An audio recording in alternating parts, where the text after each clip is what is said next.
यो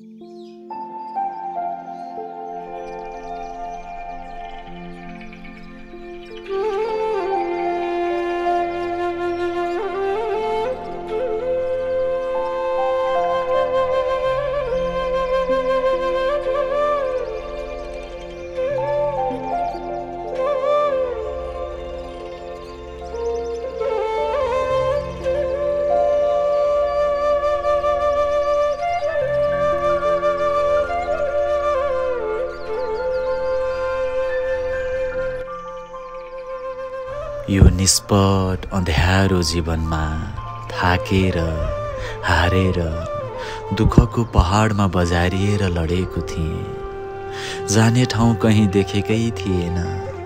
बेहोसीमै घिस्रिँदै गर्दा हजुरको पाउ समाउन पुगेछु। हजुरको पाउमा हामीले आशा भेट्यौँ, भरोसा भेट्यौँ। हजुरको पाउमा थाकेको यो जीवनले विश्राम पायो।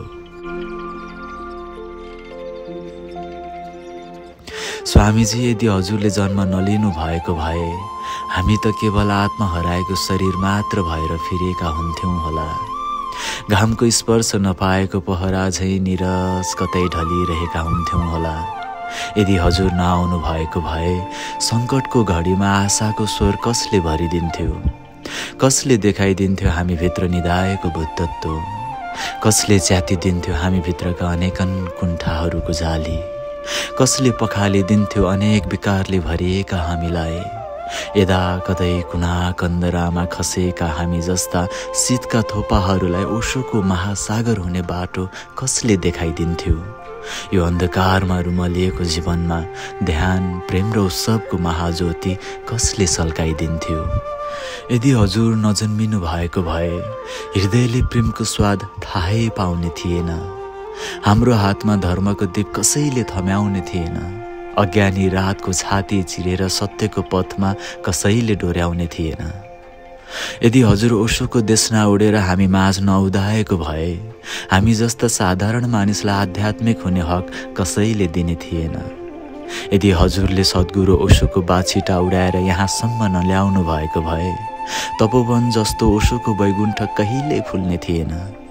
हजुरको चरणमा भेटिने स्वर्गको सुगन्ध कसैले पिलाउने थिएन। स्वामीजी, यदि हजुर नहुनु भएको भए हामी गन्तव्य विहीन यात्री हुने थियौँ। कुनै बालुवाको सहरमा सपनाको घर बनाइरहेका हुने थियौँ। काँचो आगोमा आफैलाई पिल्साइरहेका हुने थियौँ। स्वामीजी, यदि हजुर नआउनु भएको भए न हामी कहिले ओशो सामु पुग्ने थियौँ, न हाम्रो पिँढीले सद्गुरुको मिठास पाउँथ्यो। हामी त वेदनाको मरुभूमिमा मूर्छित भई खसेका थियौँ। हजुरले हत्केलामा ओशोको सागर उठाई पिलाउनु भयो। हजुरको करुणामय स्पर्शले हाम्रो मरेतुल्य सुतेको आत्माले ऊर्जा पायो।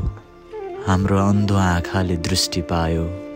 हजुरको पश्चात पछ्याउँदै कयौँ जीवनले ध्यानको डुङ्गा चढेर यो भवसागर पार गर्ने हिम्मत पाए। स्वामीजी, हजुर त्यो सूर्य हो जसको किरणहरू हजारौँ हृदयको उज्यालो बनेका छन्। ओशो त अब मौन हुनुभयो, तर हजुर साक्षात् मौनको चाल हुनुहुन्छ। हजुरको हर पाइला पग्लेको चन्द्रमा झैँ एक एक ध्यान केन्द्रमा हरेक दिन पोखिरहेछन्, जहाँ हामी अहोभावमय भएर दिव्य स्नान गर्दछौँ।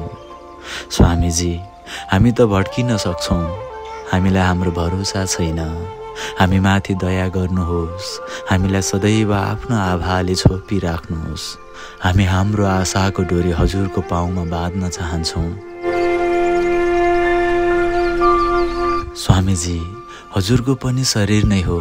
पक्कै थाक्छ, दुख्छ, कहिलेकाहीँ आराम गरौँ भन्ने पनि लाग्दो हो। तर हामी देख्छौँ हजुर अझै दौडिरहनु भएको छ, छटपटाइरहनु भएको छ ती प्यासीहरूसम्म पुग्नको लागि जो अझै सद्गुरुको नाममा आश्रय खोज्दैछन्, आत्मासम्म सम्सुमाउने स्पर्श माग्दैछन्।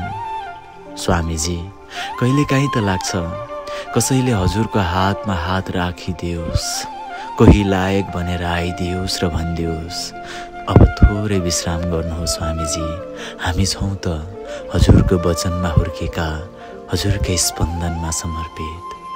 जसरी रामकृष्णले आफ्नो नयनमा विवेकानन्दलाई देखे, जसरी युक्तेश्वर गिरीले योगानन्दमा गुरु कार्यको उत्तराधिकारी भेटे, जसरी भगवानले हजुरमा आफ्नो उत्तराधिकारीको आत्मिक चिन्ह देखे, हजुर पनि कतै आफ्नो प्रिय आनन्द अरुणको खोजीमा हुनुहुन्छ।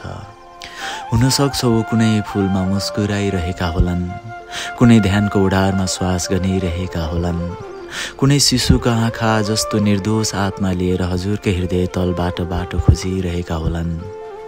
स्वामीजी, हामी त गुडको बचेरा जस्तै हौँ, भोको छौँ, चिच्याउन मात्र सक्छौँ। हजुरले प्रेमको चारो नदिए हामीले हुर्किन उड्न कहाँ पाउँछौँ। हजुरले नसम्हाले कसले सम्हाल्छ र हामीलाई। स्वामीजी, आज हजुरको शुभ जन्मोत्सव, हामी हजुरको अस्तित्वलाई हाम्रो भाग्य सम्झन्छौँ। हामीले हजुरलाई दिन सक्ने केही पनि छैन, धन्यवादसम्म पनि दिन सक्ने लायक भएनौँ। हजुरसँग केवल याचना छ, हजुरले दिनुभएको यो नयाँ जीवनमा अझै पनि केही आयु बाँकी छ भने हजुरले लिनुहोस्। हजुर हनुमानको आयु बोकेर यो दुनियाँमा सशरीर भगवानको झन्डा फहराइरहनुहोस् है।